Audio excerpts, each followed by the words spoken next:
What's up, everybody? Welcome back to the Gaming Channel. My name's AJ Gales. How y'all doing? Welcome back once more to the weekly show. Really don't have a lot to talk about with you guys this week. In all honesty, there's only one thing that's really kind of got me up and really passionate this week, and that's the Corona-chan, all these cancellations and everything. Yes, I said Corona-chan just to avoid the sweeping arm of our YouTube overlords. God damn it, I love the Corona-chan thing. That's so fucking funny. No, and I sound like I'm making light of this whole thing.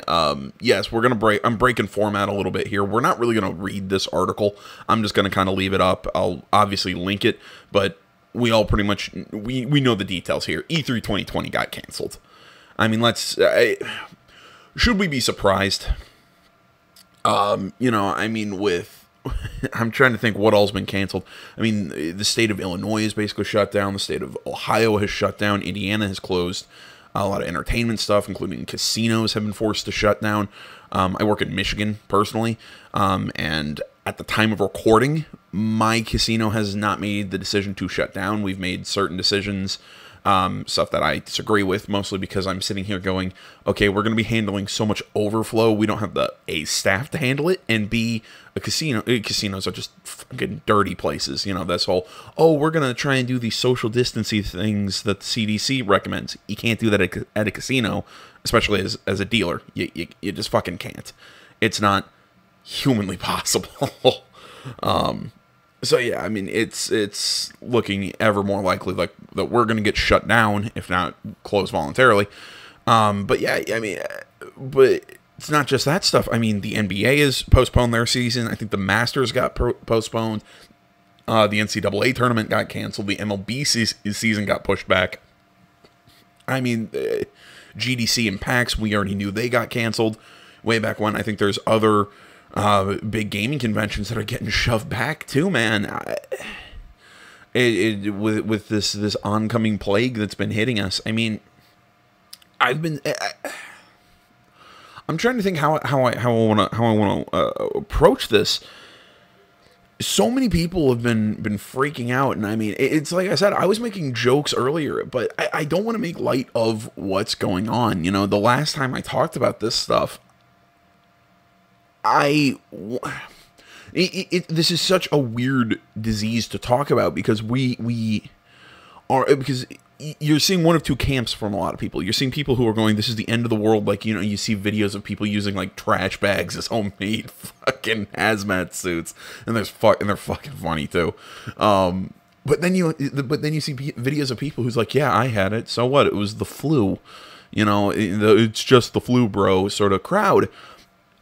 The response is somewhere in the middle. Yes, for the vast majority of people, you know, people like me, people like a lot of you watching, because I know my audience is my age and maybe a little younger. We are not the prime casualties of this. You know, for us, we get it. It's the flu. It's a pain in the ass. We deal with it. The problem is how infectious it is. Again, from how I understand it, we can be carriers, we can be infected without symptoms, or even if we do have symptoms, again, it comes off as just the flu at worst. But then we transfer it to somebody whose immune system is suppressed. We transfer it to somebody who's elderly. Smokers have a really high chance to pass away from this. And again, that's another reason why casinos probably aren't a smart place to keep open, because everybody fucking smokes. I should know, but the amount that's blown in my fucking face. Sorry, can you tell I'm a little salty? But no, it's like I said, the reaction needs to be somewhere in the middle where, you know what, yeah, we need to take this seriously. We need to do basically something along the lines of almost shutting down for 2 or 3 weeks. As in, if you want to go out to eat, you get something from a drive-thru. You need to go get groceries, you pretty much make your order, you go pick it up from the grocery store, and you go and you leave. You know, you order pizzas, you do your best to basically stay away from people other than who you live with for a couple weeks so we can get ahead of the infection rate. But the infection itself, for the most part, really isn't that dangerous. That's what I'm saying is we need to take it seriously, but the disease itself most likely won't kill you. I think that's the best way to say it. You know, it's one of those, people freaking out is understandable. I would argue it's warranted in some cases. I just think some people are taking it, I don't want to say too far, but some people are taking it to a ridiculous degree. Again, trash bag hazmat suits. It's fucking funny, man. But yeah, that's kind of my take. Again, my take on this thing. It's not very different from the last time that I talked about this when PAX got canceled, because I said that Sony was, Sony was, I think, doing the smart thing of pulling back from PAX, and then, the Boston mayor came out and sounded off, and then PAX got completely shut down. Well, no. Yeah, PAX got complete. I'm trying to remember the timeline there. Sony pulled out, the Boston mayor said something, and then PAX got canceled. Yeah. PAX got canceled. Did it? Now I'm trying to think if I'm remembering that incorrectly, because I know GDC got canceled. Either way, you know what I'm getting at. But there's something that I actually want to take this a step further. Just an interesting little thought experiment or whatever. Because I saw something on Push Square. And yes, I know I love Push Square, but always, again, whenever I bring up Push Square and we talk Xbox stuff from Push Square's point of view, we need to remember Push Square is a PlayStation-focused website. But they bring up but I saw something kind of interesting in that, honestly, with E3 being canceled, this kind of puts Xbox and PlayStation kind of on some equal footing, and I think that's an interesting idea. Because I was kind of thinking the same thing. Because Xbox now can't go to E3, do their big show reveal, and whatever. If they want to do their big reveal of their Xbox Series X, they've got to do the same thing that Sony has to do. Granted, Sony, come on, I think we have gotten to shit or get off the pot situation when it comes to details of the PlayStation 5. Show us some shit. But then again, I'm maybe being a little harsh. I get it. This thing has hit Japan kind of hard, and they're still kind of dealing with it. I mean, there have been questions, again, even on Push Square, or think pieces that have been saying, look, we might have to just understand that a delay of the PS5 it could be a reality. Now, exactly, do I think that that's going to happen? Probably not, because in all honesty, I think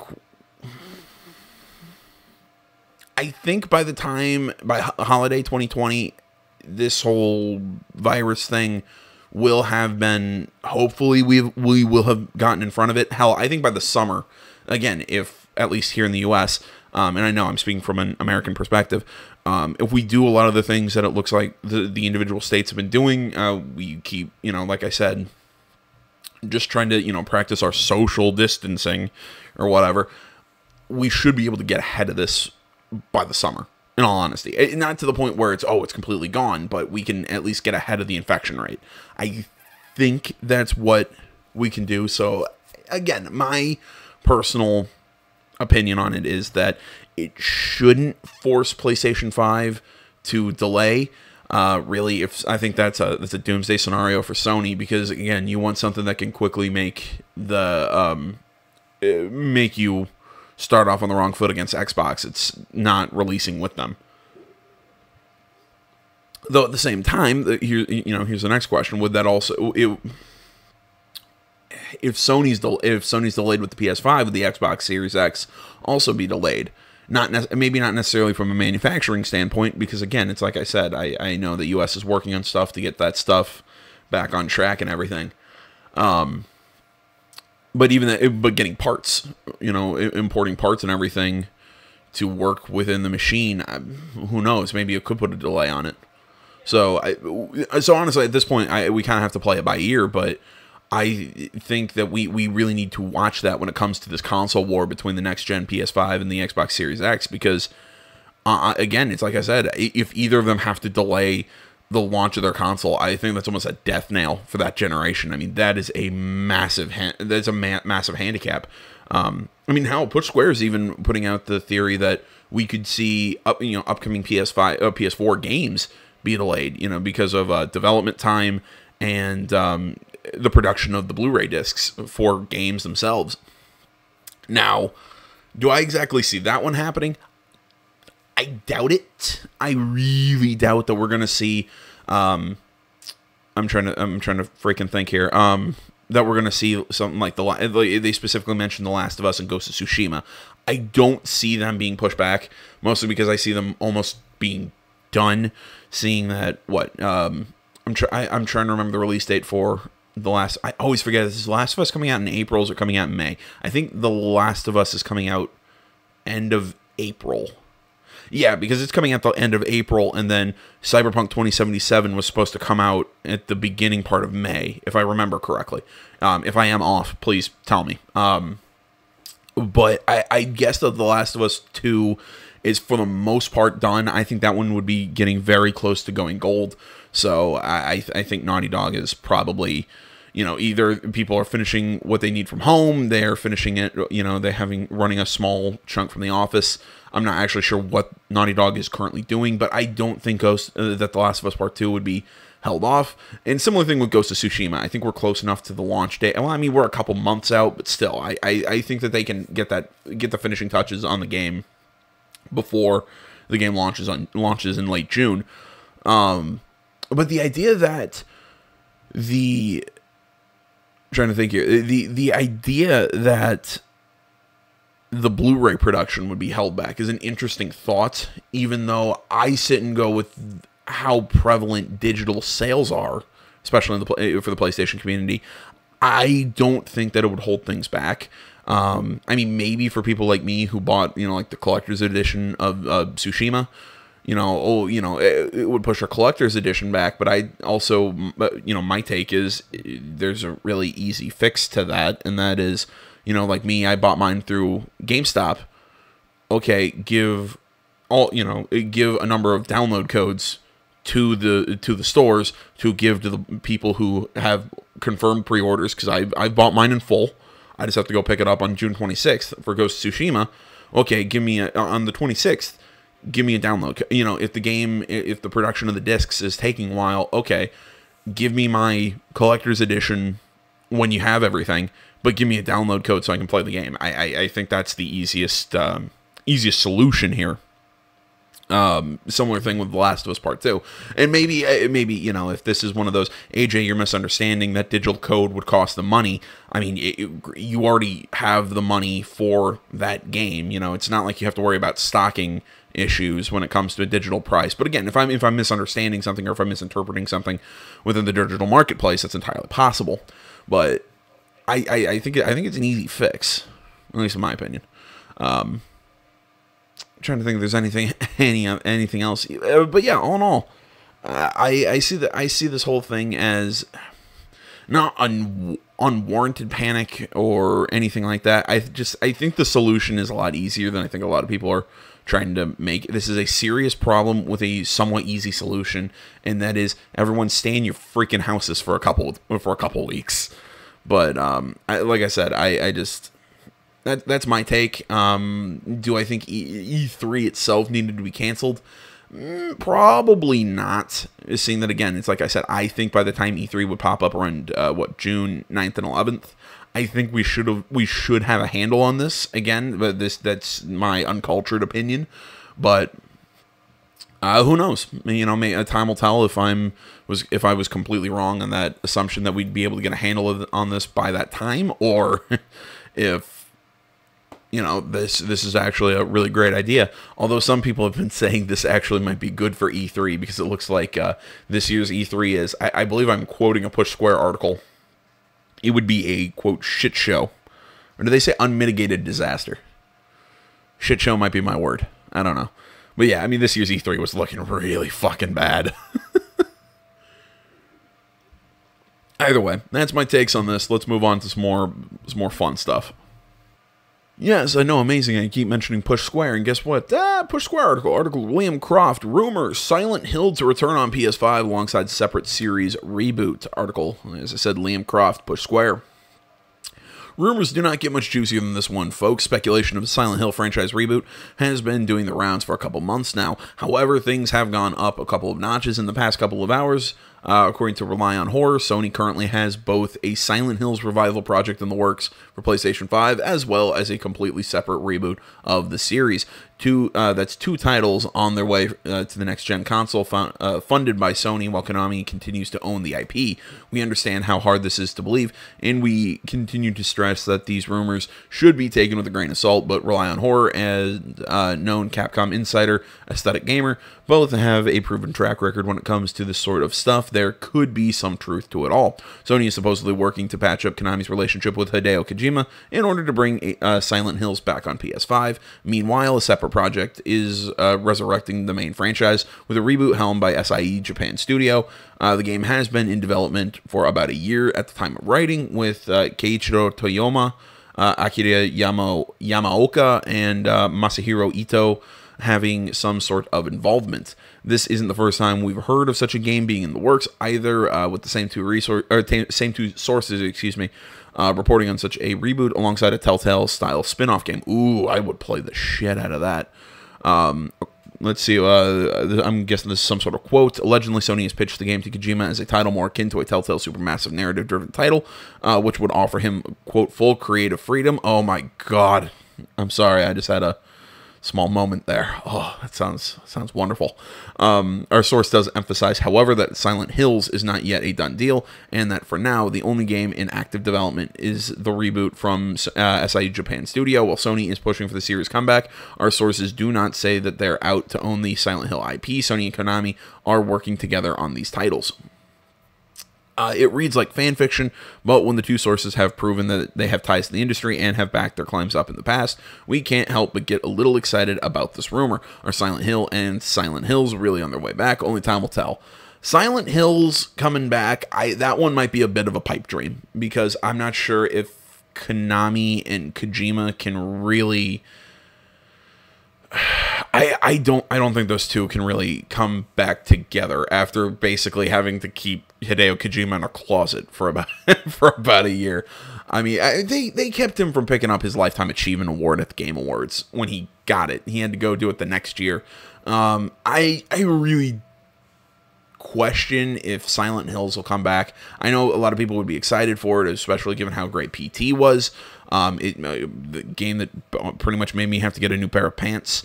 I really question if Silent Hills will be able to return. Although I think the idea of a series reboot would be a little more plausible. I'd love it if they can get Kojima back working on it. I'd love to see what he could do with that Telltale style narrative, sort of adventure game idea. Mix that with the fact that I'm on board with a return, with a reboot of the Silent Hill franchise. In all honesty, I mean, the original Silent Hill, there we go, was before my time, before I really got into gaming. So I really have kind of wanted to get into the franchise, but some of those older games are just really hard for me to kind of get back into, growing up a lot more with... I mean, granted, I grew up in the N64 generation, but even then, I wasn't a serious gamer. By the time I hit, got really serious, was the mid-PS2 generation. So, yeah, I mean, I'm not used to some of that older stuff. It's really hard for me to play. So I am all on board for a reboot of this franchise. I think that'd be just a great way to go for bringing some new fans and everything. All in all, I mean, at the moment, I mean, this is still a rumor. As usual, I don't put a lot of stock in rumors until I get some more solid information from the companies. That's just me. It's just like everyone who keeps saying, "Oh, we found hidden data that shows where the next Grand Theft Auto game comes out." And I'm like, great. We hear this about every 3 or 4 months. We hear rumors, oh, GTA 6 is going to be here, GTA 6 is going to be here, GTA 6 is going to be here. Yeah, okay, you can keep saying that. Doesn't mean it's going to fucking happen. Although I did like that rumor that made that idea that the game was going to span like decades, take place in Cuba and other places. I'm like, that game actually kind of be like Narcos. Like, that game actually sounds really cool. So sometimes the stuff that they pitch is really neat, but at the same time, let's be honest, it doesn't mean it's going to happen. So all in all, interesting rumor. I hope these are real, but end of the day, as always, we need to kind of keep our head on a swivel, so to speak, and not get our hopes up. So, it's my take. Hey, Best Buy, I tried to buy that from you. You wouldn't let me. I had to go to fucking GameStop. Navigate their crappy online store. Which then made me actually go into the store and have to buy it in person. Ugh. Gross. I had to go into public. Either way, after Cyberpunk 2077, CD Projekt Red is probably making a new Witcher game if we're going to keep going into these rumors of what's coming next. Article Robert Ramsey, once more of Push Square. Cyberpunk 2077 is due to release this September, but once it's out, what's next for CD Projekt Red? Well, we already know that the developer has plans for updates and DLC, and that is going to add a multiplayer component to the open-world role-playing game, but what about the next full project? Well, I mean, hell, isn't there rumors that the multiplayer component of Cyberpunk is going to be its own game entirely? Which just, look, I've said it in the past, I love CD Projekt. They have almost become my favorite, they've pretty much become my favorite developer after, in my opinion, Ubisoft has gone to shit. I fucking love what CD Projekt Red has done. I love the Witcher franchise. You know, even their Witcher Tales games are really cool. You know, I think that they really care about role-playing games. I think they really care about the quality of their games.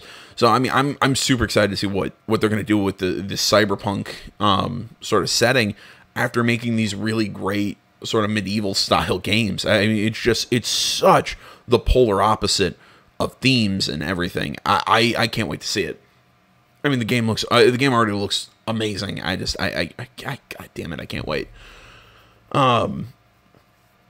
Let's see. Perhaps unsurprisingly, it looks like the company is heading back to the world of The Witcher during a recent company meeting, as reports by Polish website Stuk. That's what I'm going with.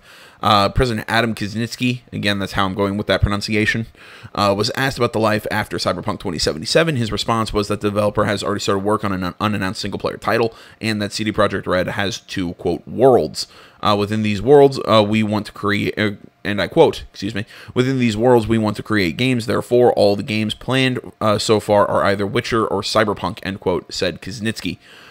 Interestingly, it sounds like this next Witcher game won't be tackled by CD Projekt Red's main workforce. Instead, the company's smaller studio will apparently take the reins. Of course, the developer has expanded dramatically over the last few years. There's no doubt that this next title will still have some serious manpower behind it. Well, exactly. I think saying that the company's smaller studios, I don't think that means... I'm trying to remember where their main studio is. I always fucking forget.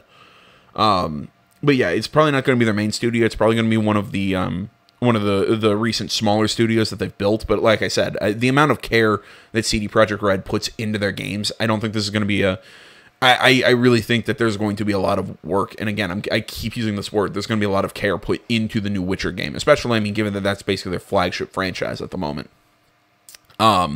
And the question is, what is this Witcher game going to be? But, you know, let's finish this last paragraph, then we can speculate. So what do we actually know about this next Witcher game? Well, CD Projekt Red has previously mentioned that it probably won't have you play as Geralt, and that it likely won't be called The Witcher 4. In other words, it's shaping up to be a fresh start in the Witcher existing world. In any case, we look forward to hearing more. All right, now, what do I think the next Witcher game is going to be? I have two hopes, or I have two things that I would love to see. The first one, a little more obvious. I would love, and I've said this in the past, a Vesemir prequel. I would love a prequel that focuses on Vesemir's early life as a Witcher. You know what I mean? Like, we've heard him, you know, kind of give stories or whatever. And you know, and honestly, the way that I would tell the story, it would be similar to Dragon Age 2, and I know that's a weird thing to kind of compare something like The Witcher and Dragon Age 2, especially given the way people respond to Dragon Age 2, but have it kind of like, you know, how Varric was giving Cassandra how the entirety of Dragon Age 2 was kind of like told through a flashback. You know, Varric sometimes is always kind of questioning, is Varric being an unreliable narrator or something? Kind of have Vesemir talking to young Ciri during her first training at Kaer have him talking to her, and kind of them sitting by a fire, and, Ciri, asking Uncle Vesemir about his time as a Witcher, and, have him kind of leaning in a rocking chair or something, well, back in my day, and have it be a flashback or something like that. I think that there's some elements of comedy that can be dropped in there, that kind of that subtle comedy that The Witcher really does have. And I think that it would be the perfect setting for this next Witcher story, because again, it gives us a chance to expand upon the world of The Witcher from even before the time of Geralt. Hell, we can even see Geralt in the game, because obviously there will be young Geralt of Rivia, in the school in Kaer Morhen. Personally, and this kind of links into what my second hope or want or whatever for a Witcher game would be. Almost, you could train like a new class of Witcher, go through the Trial of the Grasses and everything. I know that would be a little morbid, seeing that a lot of people don't survive the Trial of the Grasses, but still. But, you could go through, you could see the Witchers before they'd almost completely died off. You could almost run the Witcher school, train Witchers, send them out on contracts and everything, have some base building mechanic of, like building up Kaer Morhen. I think that would be really neat. Would it be a little bit against would it kind of, I don't want to say it would, it's a little lore unfriendly though, because that's not technically how Witchers work. You don't use their home base of Kaer Morhen and then send them out on missions. Every Witcher kind of works independently. I know that, but still, I think there's a way you could do something like that. Again, in this kind of, like I said, that's my first theory, or my first kind of want of a Witcher game would be a prequel centered on Vesemir. The other Witcher game that I would like would be, again, kind of something set before even Witcher 1, in which that, again, you run a school for Witchers. Maybe you can pick one of the already pre-established houses, School of the Wolf, Cat, Wolf, Cat, Griffin, or Bear. Or you even bring up some of the other ones, because isn't there like Manticore? There's a few other Witcher schools that we know existed that were pretty much dead by the time of The Witcher. Maybe take place in one of those, and try building up an entirely new Witcher school or whatever, and again have that sort of base building mechanic, have that sort of training mechanic for Witchers and everything. I think that would be really neat. I'm still saying give us a character and something that's still open world exploration that's witchery. But yeah, I think it would. I think it would be a really neat idea to kind of have that the idea of a Witcher school in some way, shape, or form in a game. But again, that's just my opinion on that. But yeah, I think that's just about all I got for you guys this week. I know I kind of kept this kind of pithy, sort of short. But in all honesty, it's like I said, there's one real thing that I wanted to talk about this week, and everything. The other two articles were just some fun, just kind of me getting outside of my own head for a couple minutes. Excuse me. Either way, guys, I want to say, as always, thank you so much for watching. Social media, Facebook, Twitter, the website, minds.com. Links and stuff is down in the description below. Like, comment, you're not already, please subscribe to the channel. Stay tuned more next time. Till then, guys, my name's H.A. Gills. This is Something Gaming Channel. I'm out.